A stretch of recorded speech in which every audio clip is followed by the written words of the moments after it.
witches. It's Taya, and you can see Luna's butt hanging out over there.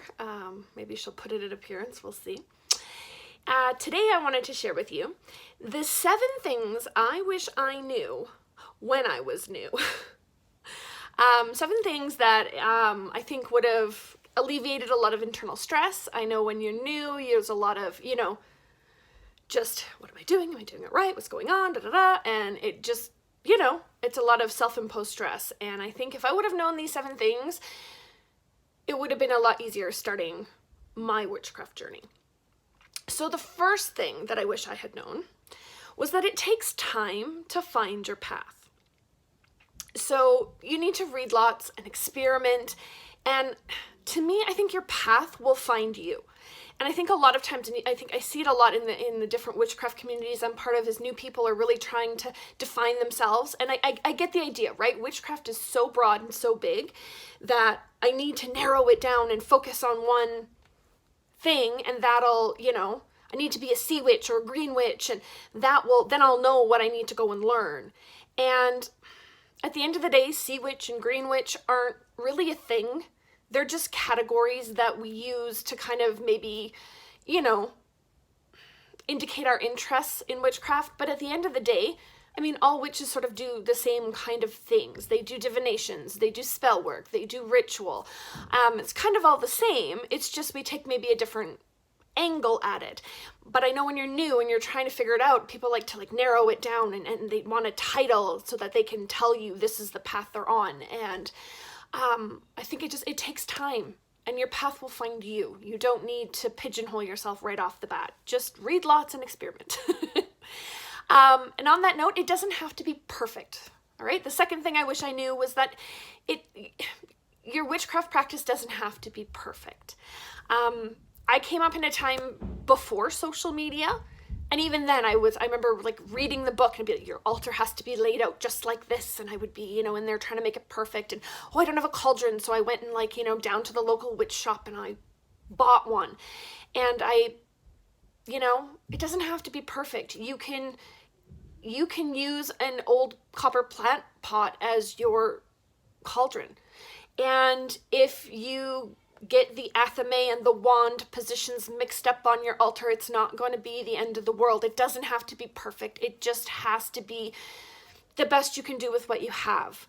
And I think even now when we've got social media and influencers and people are watching, and there's even more that internal pressure that it needs to look a certain way and sound a certain way, and you just need to do the best that you can with what you have. It doesn't have to be perfect. Because, point number 3, there is no wrong way to do witchcraft.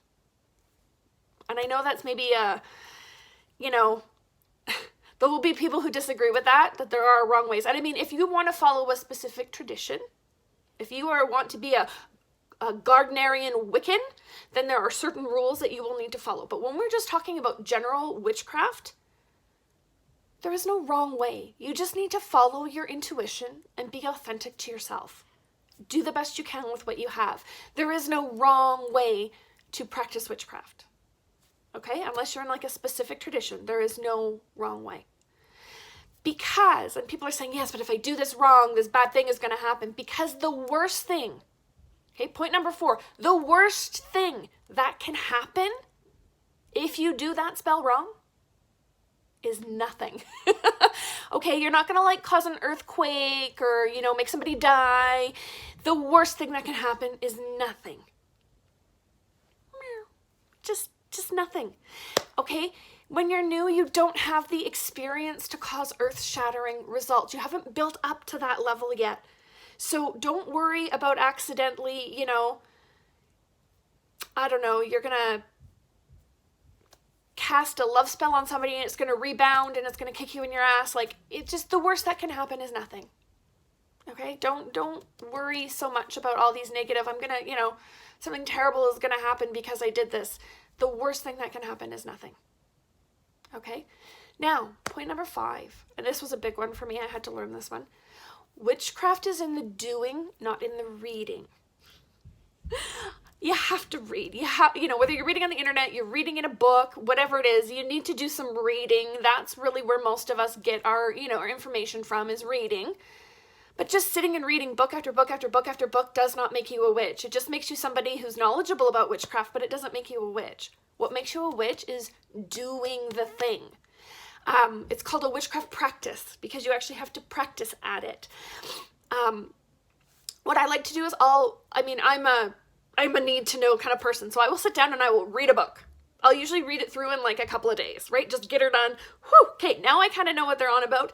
Then I go back and I actually do the exercises in the book.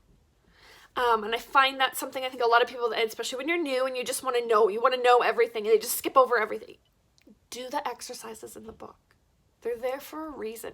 Witchcraft is in the doing, not in the reading about.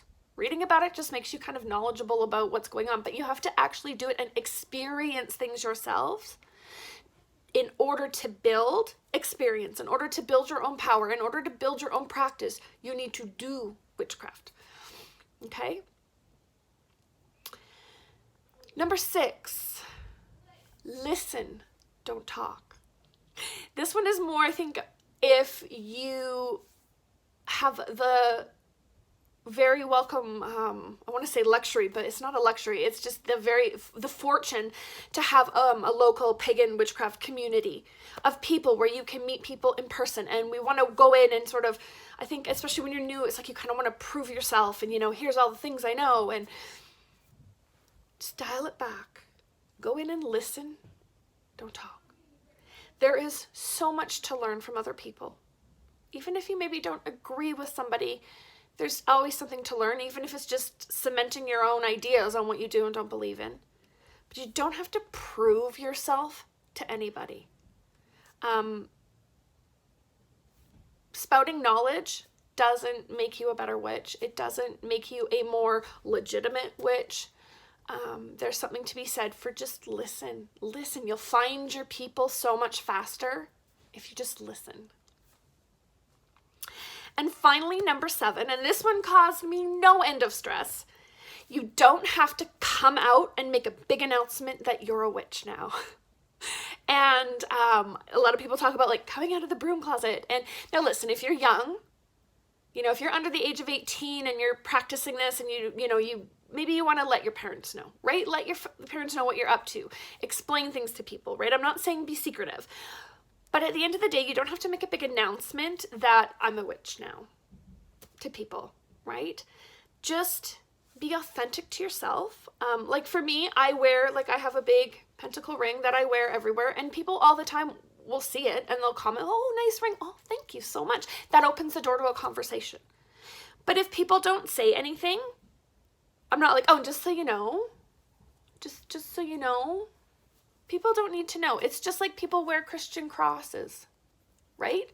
Somebody else who is a Christian might comment on that and say, "Oh, that's a gorgeous necklace. Like, where did you get it?" And that's a way of starting a conversation around religion and around what do you practice? It's the same thing with, walking around with your kind of witchy aesthetic on. People will pick up on it. If they want to know, they'll ask, or they'll start a conversation. And just be truthful. If somebody's like, "Hey, you want to go to the movies this weekend?" and you're like, "Oh, you know what? I can't. It's Letha and I've got plans that night." If they want to know what Letha is, they'll ask. If they don't want to know, they're like, "Oh, okay." You don't have to come out and make a big announcement. Just be authentic to yourself and be truthful about what you're doing. And the people that want to know, it will come out in your life. So those are the 7 things that I wish I knew when I was new. It takes time to find your path. It doesn't have to be perfect. There is no wrong way. The worst that can happen is nothing. Witchcraft's in the doing, not the reading. Listen, don't talk. And you don't have to come out and make a big announcement. And I think this list would have relieved so much internal stress for me when I was new if I would have listened to any of this advice. So I hope if any of you are newer on your path, that kind of helps and gives you an idea.